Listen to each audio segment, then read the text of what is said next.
निशा के साथ उसकी मुलाकात तकरीबन 3 माह पहले हुई थी। वो अपनी माँ को भूला नहीं था क्योंकि उसके बाप ने कभी उसकी माँ की यादों से उसे अलग नहीं किया था और ना ही उसका बाप खुद कभी ज़ैनब की यादों से अलग हुआ था। वो आज भी ज़ैनब से मोहब्बत करता था और उसकी एक मिसाल तो ये थी कि इतने साल गुजर जाने के बावजूद भी ज़ाइना को कभी उसके दिल में ज़ैनब का मकाम हासिल नहीं हुआ था। आज भी वो जब भी मोहब्बत का ज़िक्र करता तो उसके लबों पर ज़ैनब का नाम आता क्योंकि ज़ैनब मोहब्बत के काबिल थी। उसका बाप उसे मोहब्बत कहकर पुकारता था। ज़ाइना ने बहुत गलत काम किए थे। उसने एक ख़ानदान को तबाह करके रख दिया था, एक शख्स को तबाह कर दिया था, ज़ैनब को मार दिया था, लेकिन फिर भी इसके बावजूद भी वो कभी वो चीज़ हासिल नहीं कर पाई जिसकी वो ख्वाहिशमंद थी। उसने अपने शोहर को खुद से दूर कर दिया, अपने बच्चों को खुद से दूर कर दिया, लेकिन जिसके लिए उसने ये सब कुछ किया था वो उसे हासिल ही नहीं कर पाई थी। और इससे बड़ी भला उसकी क्या नाकामी हो सकती थी। और उस इंसान की मोहब्बत के लिए वो आज भी तड़प रही थी। पहले दौलत के लालच ने उसे अंधा कर दिया और फिर अंधी मोहब्बत ने उसे बर्बाद कर दिया। शायद लाहासिल चीज़ों के पीछे भागने का यही अंजाम होता है। वो आज भी तने तनहा थी, बिल्कुल पहले दिन की तरह का लालच और खुदगर्जी उससे तनहा कर गई थी, लेकिन उसे एहसास आज भी नहीं था। 3 माह पहले निशा उसके कॉलेज में एडमिशन ले रही थी जब उससे मुलाकात हुई थी। वो पहली नज़र में उसे देखकर हैरान रह गया क्योंकि उसकी शक्ल हूबहू उसकी माँ से मिलती थी। ये बात उसने पहले ही दिन उसे बता दी थी। वो खुद भी हैरान रह गई थी उसकी माँ की तस्वीरें देखते हुए। यहाँ तक कि उसने ये बात अपने ख़ानदान में भी फैला दी कि किसी की शक्ल उससे इतनी मिलती है। ये महज एक इत्तफाक ही था, वरना निशा के साथ उसका दूर दूर का कोई ताल्लुक ना था। निशा का बाप तुर्की से था और माँ पाकिस्तान से, और इन्हें यहाँ शिफ्ट हुए बहुत कम वक्त हुआ था। निशा को देखते ही वो फैसला कर चुका था कि वो इस लड़की को अपनी ज़िंदगी में शामिल करेगा, क्योंकि वो शक्ल से ही उसकी माँ से नहीं मिलती थी, बल्कि उसकी बात करने का अंदाज़, छोटी छोटी चीज़ों पर खुश होना, अखलाक, तरबियत, सब कुछ उसे उसकी माँ की याद दिलाता था। उसे यकीन था जिस तरह उसकी माँ उसके बाप के लिए एक बेहतरीन लाइफ पार्टनर थी, बिल्कुल इसी तरह वो लड़की उसके लिए एक अच्छी लाइफ पार्टनर साबित होगी। उसने बहुत सादगी से उसे प्रपोज़ किया, जिसे उसने एक्सेप्ट कर लिया था।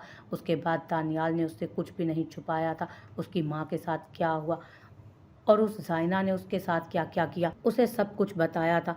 और ये भी बताया था कि वो इस औरत को पागल कर देना चाहता है, जिसमें उसे उसकी मदद दरकार है। वो उसकी मदद करने को तैयार भी थी और उसने वादा किया था कि जैसे ही वो उस औरत का दोगला चेहरा अपने बाप के सामने लाएगा, उसी दिन वो उससे निकाह कर लेगा। और वो उसके वादे पर एतबार करती थी। बहुत बहुत मुबारक हो वारिक साहब, आपकी मिसेज़ माँ बनने वाली हैं और आप बाबा बनने वाले हैं। इनका बहुत ख्याल रखें, ये बहुत कमज़ोर है, कोशिश करें कि इन्हें किसी चीज़ की टेंशन ना हो। डॉक्टर उसकी तरफ देखते हुए बोली। वो पहले तो डॉक्टर को देखने लगा, फिर उसे देखने लगा जो सर झुकाए मुस्कुराने में मसरूफ़ थी, जबकि उसका हाथ अपने आप ही मुंह में आ गया। और वो दांतों से नाखून कुतरने में मसरूफ़ थी। जब वो उसके हाथ थाम कर उसे अपनी तरफ करता बेयकीनी से देखने लगा तो इन चक्करों के पीछे की ये वजह थी मिसेज़। वो वापस घर जा रहे थे जब गाड़ी में बैठते उसे एक बार फिर चक्कर आया था। इस दफ़ा वारिक ने बिल्कुल भी देर ना करते उसे अस्पताल पहुंचाया था। वो नाना करती रह गई जबकि वो उसे अस्पताल लाकर उसका मुकम्मल चेकअप करवा रहा था, जिसके बाद ये खुशखबरी मिली थी। वारिक इस तरह से ना देखें, मुझे शर्म आ रही है। अपने आप को उसकी नज़रों के हिसाब में महसूस करते, उसके चेहरे को पीछे करती, अपना चेहरा अपने हाथ में वो छुपा चुकी थी, जबकि डॉक्टर भी उसके अंदाज पर मुस्कुरा दी।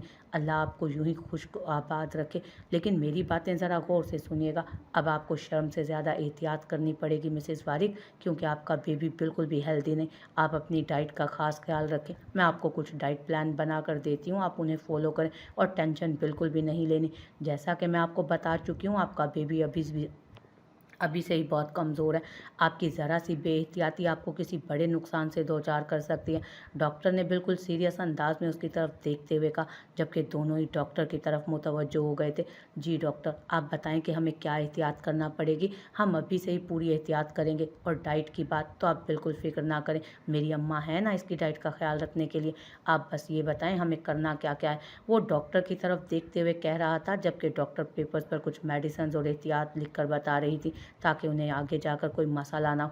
आप इनका ख्याल रखें और हर वीक इनका चेकअप करवाने के लिए मेरे पास लाते रहिएगा। बाकी अल्लाह पाक बेहतर करने वाला है, इंशाल्लाह कोई मसला ना होगा। वो पेपर उनकी तरफ बढ़ाते हुए बोली। तो वो दोनों उनका शुक्रिया अदा करते वहाँ से निकले, जबकि वारिक को तो जल्दी से जल्दी घर पहुँचना था ताकि सबको ये खुशखबरी सुना सके। वो तो अभी से ही अपने बेबी को अपने हाथों में लेने के लिए बेचैन हो गया था, जबकि मायरा शर्माए जा रही थी। उसका ये शर्माया शर्माया सा रूप वारिक के दिल में उतर रहा था। उसे शर्माते हुए अपने साथ चलते देख उसने उसके गिर्द अपना हिसार मजबूत बनाया और जोर से सीने में भींचा। आई लव यू मेरी जंगली बिल्ली। वो उसको चूमते वो उसके माथे को चूमते हुए बोला तो वो एक बार फिर सर झुकाकर उसके सीने में छुपा गई। वो आज भी घर पर बिल्कुल तन्हा थी। उसका इरादा कहीं बाहर जाने का था, लेकिन तबीयत इतनी बेजार थी कि कहीं बाहर जाने का भी दिल नहीं कर रहा था। और ऊपर से उसके पास उसका मोबाइल नहीं था और ना ही उसके पास उसका क्रेडिट कार्ड था कि वो शॉपिंग के लिए निकल जाती। उसका इरादा इरफान से कहकर क्रेडिट कार्ड का इंतजाम करने का था लेकिन ऐसा भी शायद नहीं हो सकता था, क्योंकि दानियाल ने हर चीज़ का इंतज़ाम किया हुआ था। यहाँ तक कि इस घर में उसके कपड़े तक नहीं थे। वो बड़ी मुश्किल से दानियाल के लाए 3 जोड़ों में गुजारा कर रही थी। एक तो वो इस तरह के कपड़े पहनती नहीं थी, दूसरा दानियाल ने कहा था कि घर में हर चीज़ जल चुकी है, यहाँ तक कि उसके क्रेडिट कार्ड्स और बैंक के कागजात के साथ साथ उसका शनाख्ती कार्ड भी। वो बैंक से भी पैसे नहीं निकलवा सकती। उसे इस वक्त गुजारा करना होगा ऐसे ही। उसने ज़िंदगी में पहले कभी खुद को इतना बेबस महसूस नहीं किया था। आज तंग आकर वो घर के दरवाजे तक आई, लेकिन दरवाज़ा खोलने की कोशिश में नाकाम हो गई, क्योंकि बाहर से दरवाज़ा लॉक था। उसे यकीन नहीं आ रहा था कि दानियाल कहीं जाता था तो उसे लॉक करके जाता था। यहाँ अकेले घर में उसका दिल चाहा वो दीवारों के साथ सर मारे। उसने तंग आकर टीवी लाउंज में कदम रखते टीवी ऑन किया, लेकिन हर दफ़ा की तरह उसे यहाँ भी वापस वही दानियाल के बचपन वाली फिल्म देखने को मिली। उसने चैनल हटाकर दूसरा चैनल लगाना चाहा, लेकिन वहाँ भी यही फिल्म चल रही थी। वो चैनल चेंज करती गई, लेकिन बार बार वही चेहरे उसके सामने आ रहे थे। तंग आकर उसने रिमोट फेंक कर तोड़ दिया। टीवी का प्लग निकालते वो अंदर कमरे की तरफ चली गई। अभी उसे बेड पर बैठे एक लम्हा ही हुआ था जब उसे बाहर से टीवी के ऑन होने की आवाज़ आई। उसके दिमाग में कुछ क्लिक हुआ और वो जल्दी से बाहर निकली। टीवी ऑन था और लॉन में बिल्कुल अंधेरा। वो उसे दानियाल का मजाक समझते हुए टीवी ऑफ करके वापस अंदर कमरे में चली गई, लेकिन जैसे ही वो बेड पर बैठी फिर से वही हुआ। दानियाल, तुम्हें लगता है कि तुम इस तरह का मजाक करके कुछ हासिल कर पाओगे ना? तो ऐसा कुछ नहीं होने वाला, निकलो बाहर। वो गुस्से से चिल्लाते हुए बाहर आई, लेकिन इस दफा भी उसे दानियाल या किसी और वजूद का साया भी ना मिला। उसने हिम्मत नहीं हारी थी। वो कभी दरवाजे पर, कभी दूसरे कमरे में, कभी बालकनी में चिल्ला चिल्ला कर दानियाल को आवाज़ें दे रही थी, क्योंकि उसे यकीन था ये सब कुछ करने वाला दानियाल ही है। वो बेहद गुस्से में थी। जब उसने अपने कमरे की लाइट कभी ऑन और कभी ऑफ होते नोट की, वो जल्दी से कमरे की तरफ आई थी। जब देखा कि वहाँ ज़ैनब के कपड़ों में एक लड़की खड़ी है, बल्कि नहीं, वो तो ज़ैनब ही थी। क्या हुआ ज़ाइना, डर गई? वो कहका लगाते उसकी तरफ देखते हुए बोली, जबकि ज़ाइना अपनी आंखों के सामने ज़ैनब को जिंदा देख होशो हवास से बेगाना हो गई। निशा ने थोड़ी देर पहले वहीं रुककर नोट किया कि वो बिल्कुल होशो हवास से बेगाना है या ड्रामा कर रही है सिर्फ, क्योंकि दानियाल के मुताबिक वो ड्रामा क्वीन थी। वो आहिस्ता आहिस्ता चलती उसके पास आई और उसके बेहोश होने का यकीन करके अपनी कामयाब अदाकारी पर खुश होते एक मासूम सा कहका लगाती तेज़ी से बाहर निकली और दरवाजे को बाहर से बंद कर दिया। वो दोनों खुशी खुशी घर में दाखिल हुए, बल्कि उसकी खुशी की तो कोई इंतहा न थी। वो तो बस ऐलान करना चाहता था कि वो बाप बनने वाला है, जबकि मायरा बस खामोशी से नज़रें झुकाए, चेहरे पर मुस्कुराहट लिए उसके साथ अंदर दाखिल हुई। लो इब्राहिम साहब, आ गया वारिक। लाओ भाई, मिठाई का डब्बा किधर है?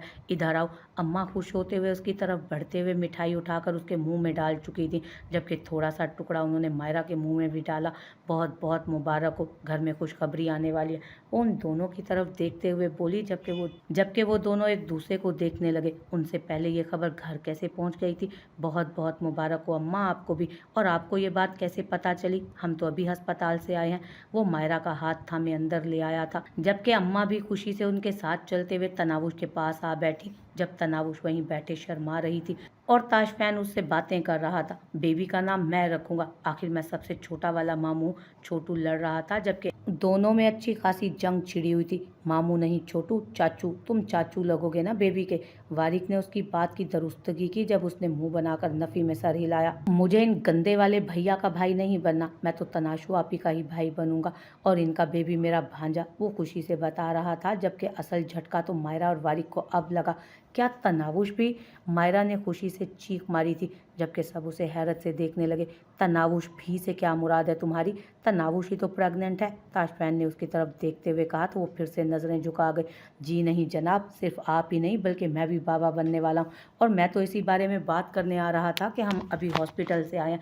वो अम्मा की तरफ देखते बोला तो अम्मा की आंखों से खुशी के आंसू आ गए। उनके घर में दो दो खुशियाँ एक साथ आई थी। उन्होंने उठकर मायरा को अपने साथ लगाते उसके माथे को चूमा। या अल्लाह, तेरा लाख लाख शुक्र है, मैं तो तेरी करम नवाज बंदी, तेरी करम नवाज, मैं तेरी एक करम नवाजी पर शुक्र अदा करते नहीं थक रही थी। वो मायरा को अपने साथ लगाती खुदा से मुखातिब हुई। चलो बेगम, ऐसी बातों पर इमोशनल नहीं होते, खुशियाँ मनाते हैं। और तैयब बेटा, तुम एक नहीं 2 बकरों का ऑर्डर करो, हम 2 बकरे सदका करेंगे। बाबा ने फौरन से मुलाजिम को कहा जो बकरे के लिए ऑर्डर देने जा रहा था, जबकि तनावुश मायरा की फाइल देख रही थी कि शायद उसे फाइल पर कहीं उसे अपने भाई का बच्चा नजर आ जाए। जैसे डॉक्टर ने कहा है कि मायरा को किसी बात की कोई टेंशन नहीं होनी चाहिए, इसका बेबी कमज़ोर है और हमें इसका बहुत ख्याल रखना है, ख़ासकर इसकी डांट का। वो अम्मा की तरफ देखते हुए बोल रहा था, हाँ तो कमज़ोर कैसे नहीं होगा, ये कुछ खाती पीती है नहीं, बस इसको ना अपनी बॉडी परफेक्ट रखनी है, इसकी बॉडी को तो मैं परफेक्ट करूँगी अब। अम्मा ने गुस्से से उसे घूरा, जबकि वो समझ गई थी कि अभी से बहू से ज़्यादा पोता पोती उनके लिए अहम हो गए। माशाल्लाह माशाल्लाह, घर में बहुत सारी खुशियाँ आ रही हैं, तो मैं सोच रही हूँ कि कुछ दिन के लिए घर चली जाती हूँ। खाला, जो कब से खुद को इग्नोर होने पर कुलस रही थी, आखिरकार बोल ही पड़ी। अरे नहीं नहीं आपा, आपको कहीं जाने की ज़रूरत नहीं। दरअसल कुछ लोग आ रहे हैं सदफ को देखने के लिए। बहुत अच्छा रिश्ता है, हमारे बिजनेस पार्टनर होते हैं। उनका ताल्लुक मलेशिया से है, काफ़ी अमीर घराना है। शादी के बाद वो उसे अपने साथ मलेशिया ही ले जाएगा। तस्वीर दिखाई थी उन्हें, काफ़ी पसंद आई है उन्हें हमारी सदफ, और माशाल्लाह से हमारी सदफ है भी तो इस काबिल। आप उन लोगों से मिल लीजिएगा, अगर रिश्ता मुनासिब लगे तो हम अपनी सदफ के भी हाथ पीले कर देंगे। इब्राहिम साहब ने मुस्कुराकर सदफ के सर पर हाथ रखा, जबकि खाला ने मजीद कोई बात सुनी नहीं। बस इतना ही सुना था कि बहुत अमीर घराना है और लड़के का ताल्लुक मलेशिया से है। बस वो और कुछ सुनना ही नहीं चाहती थी, उनके लिए इतना ही काफ़ी था। माई प्रिंसेस, माई लव, माई जान, बाबा मिस यू सो मच। वो उसके पेट पर अपने लब रखते हुए अपनी बोले जा रहा था, जबकि तनावुश कब से खामोशी से उसे सुन रही थी। कुछ ज़्यादा ही यकीन नहीं कि अंदर प्रिंसेस ही बैठी है, प्रिंस भी तो हो सकता है ना। अंदाज लड़ाका था, बीच में मत बोलो, नज़र नहीं आ रहा एक बाप अपनी बेटी से बातें कर रहा है। मुझे इस तरह की डिस्टर्बेंस बिल्कुल पसंद नहीं। थोड़ी देर में तुम्हारा वक्त आएगा तो तुमसे बातें कर लूँगा, फ़िलहाल मुझे अपनी बेटी से बातें करने दो। बीच में इस मदाखलत पर वो काफ़ी गुस्सा हुआ था। ताशफैन, आपके टिकट्स बुक नहीं हो सके आज। वो पता नहीं क्यों उसे याद करवा गई थी। जबकि वो एक नज़र उसके चेहरे को देखता दरवाजे पर होने वाली दस्तक की तरफ मुतवज्जो हुआ। बेटा, मैं ये दूध लेकर आई थी इसके लिए, ये दूध बहुत अच्छा है, वो अंदर दाखिल होते उससे कहने लगी, जबकि ताशफैन ने एक नज़र ग्लास को और फिर तनावुश के बने मुंह को देखा। ये तो दूध नहीं पीती और कोई चांसेस भी नहीं इसके दूध पीने के। वो परेशानी से कहने लगा, उसकी माँ भी नहीं पीती थी, उसे भी डंडे के जोर पर पिलाती थी। इसे भी पिला लूंगी, तुम फिक्र मत करो, पियो इसे। तनाशु, अम्मा ने गुस्से से उसकी तरफ देखते हुए कहा तो तनावुश ने फौरन ग्लास थाम लिया। गुस्सा क्यों कर रही हैं, पी तो रही हूँ। वो मुंह बनाती ग्लास लबों से लगा गई, जबकि उसकी हालत पर ताशफैन की हंसी निकली थी। रोज सोने से पहले एक ग्लास दूध का पीना है और एक जाग कर, बाकी कल से जो चीज़ बच्चे के लिए अच्छी होगी वही खाएगी तू। खबरदार जो इधर उधर चीज़ों में मुंह मारा तुमने तो। अम्मा उससे कह रही थी, ताई अम्मी, मैं सुबह दूध का ग्लास नहीं पी सकती, सारा दिन बुरा गुजरेगा। वो बहुत ही मिस्कीन शक्ल बनाकर बोली, क्या कहा तूने? अम्मा जो बाहर जाने लगी थी गुस्से से उसकी तरफ मुड़कर देखा। मैं कह रही हूँ कि मैं पी लूँगी रोज़ सुबह शाम। वो जल्दी से ग्लास मुँह से लगाते घटाघटे की सांस में अपना ग्लास ख़त्म करती उन्हें वापस करने लगी, जबकि वो हाँ में सर हिलाती कमरे से निकल गई। और उनके जाने के बाद ताशफैन के ना रुकने वाले कह कहे शुरू हुए। क्या है, बहुत हंसी आ रही है आपको? हम वापस कब जा रहे हैं? मुझे नहीं रहना यहाँ। ताई अम्मी मुझे दूध पिला पिला कर इतना मोटा कर देंगी। वो उसके सीने पर हाथ रखते उसे समझा रही थी, जबकि ताशफैन नफ़ी में सर हिलाता उसके गिर्द बाजू का हिसार बना गया था और लाइट ऑफ करके आंखें बंद कर गया। मतलब वो सोना चाहता है। वो उसके इस तरह से सोने पर खामोशी से आंखें बंद कर गई थी अपनी भी। एक हफ्ता हो गया था उसे यहाँ आए हुए। कहने को तो यहीं कुछ फासले पर उसकी बहुत बड़ी हवेली थी, उसने उस तरफ कभी रुक करके देखा भी नहीं था। लेकिन पिछले एक हफ्ते से वो ना सिर्फ इस मस्जिद में आ रहा था, बल्कि तड़प तड़प कर, रो रो कर सजदों में अल्लाह से माफ़ियाँ भी मांग रहा था। आज मौलाना साहब उसे देखते हुए उसके पास आकर बैठ गए। सब लोग जा चुके थे, सिर्फ वही था जो सजदों में गिड़गिड़ा कर रोए जा रहा था। वो नमाज पढ़कर फारिग हुआ तो मौलाना साहब ने उसके कंधे पर हाथ रखा। क्या बात है जनाब, آپ اس طرح سے کیوں رو رہے ہیں؟ خیریت تو ہے؟ ایسا لگتا ہے جیسے آپ نے کوئی بہت بڑا گناہ کیا ہو جس کے لیے رب کے حضور معافی مانگ رہے ہیں۔ مولانا صاحب کافی متجسس لگ رہے تھے۔ وہ دعا مانگ کر اپنے آنسو صاف کرتا ان کی طرف رخ کر کے بیٹھ گیا، جیسے اب اگر اس نے اپنا مسئلہ یہاں بیان نہ کیا تو دل پھٹ جائے گا اس کا۔ گناہ گار ہوں مولانا صاحب، بہت گناہ کیا ہے، تھک گیا ہوں گناہ کرتے کرتے۔ اب زندگی نے دغا دے دیا ہے، زندگی کے آخری دنوں میں خدا یاد آ رہا ہے اور اپنے گناہ بھی۔ آج کہنے کو بہت کچھ ہے، دولت، پیسہ، شہرت، اگر کچھ نہیں ہے تو رشتے ناتے اپنے۔ تنہا رہ گیا ہوں بالکل، کسی کا سہارا نہیں۔ محبت کی تھی جوانی میں، وہ نصیب نہیں ہوئی۔ دوسری دفعہ کبھی سوچا نہیں کسی کو اپنی زندگی میں شامل کرنے کا۔ نہ اولاد ہے اور نہ بڑھاپے کا کوئی سہارا، بے آسرا، بے سہارا ہوں۔ رب سے معافی مانگتا ہوں اپنے گناہوں کی۔ مجھے کینسر ہے، ڈاکٹر نے کہا ہے کہ میرے پاس زندگی کا زیادہ وقت نہیں بچا، زندگی ختم ہو رہی ہے، کبھی بھی سانسیں جسم سے علیحدہ ہو سکتی ہیں۔ سمجھ نہیں آ رہا اس تھوڑے سے وقت کا کیا کروں، یا پھر اس پیسے کا کیا کروں جو ساری زندگی لوگوں کو دکھ درد دے کر کمایا ہے۔ کہاں جاؤں؟ پتہ ہے تو صرف اتنا کہ زندگی ختم ہونے والی ہے، موت کے بعد وہ ایک سخت امتحان لے گا۔ ساری زندگی گناہ کرتا رہا، اب جب موت قریب ہے تو اپنا ایک ایک گناہ یاد آ رہا ہے۔ سمجھ نہیں آ رہا معافی کے قابل ہوں بھی یا نہیں، خدا سے معافی ملے گی بھی یا نہیں۔ وہ روتے ہوئے مولانا کی طرف دیکھ رہا تھا۔ وہ تو خدا ہے، معاف کر ہی دے گا، لیکن خدا سے پہلے ان لوگوں سے معافی مانگو جن کا دل دکھایا ہے تم نے، کیونکہ اللہ اپنے بندوں کا دل دکھانے والوں کو کبھی معاف نہیں کرتا۔ اور تمہارے آنسو بتا رہے ہیں کہ تم نے بہت گناہ کیے ہیں، اللہ نے وقت دے دیا ہے، معافی مانگ لو۔ خوش قسمت ہو جو موت سے پہلے یہ موقع مل رہا ہے، ورنہ ایسے موقع بھی کہاں ملتے ہیں انسانوں کو۔ جاؤ، جا کر اپنے گناہوں کی معافی مانگ لو، اس سے پہلے کہ دیر ہو جائے۔ یہ جو وقت بچا ہے ہو سکتا ہے اسی لیے بچا ہو۔ وہ اسے سمجھاتے ہوئے اٹھ کر کھڑے ہو گئے، جبکہ وہ انہیں دیکھ کر رہ گیا۔ کس کس گناہ کی معافی مانگے؟ گناہ لاتعداد تھے اور وقت بہت کم۔ بس وہ اسی سوچ کے ساتھ ایک بار پھر سجدے میں گر گیا۔ اس کی آنکھ کھلی تو وہ شیشے کے سامنے کھڑی اپنے آپ کو ہر اینگل سے دیکھ رہی تھی۔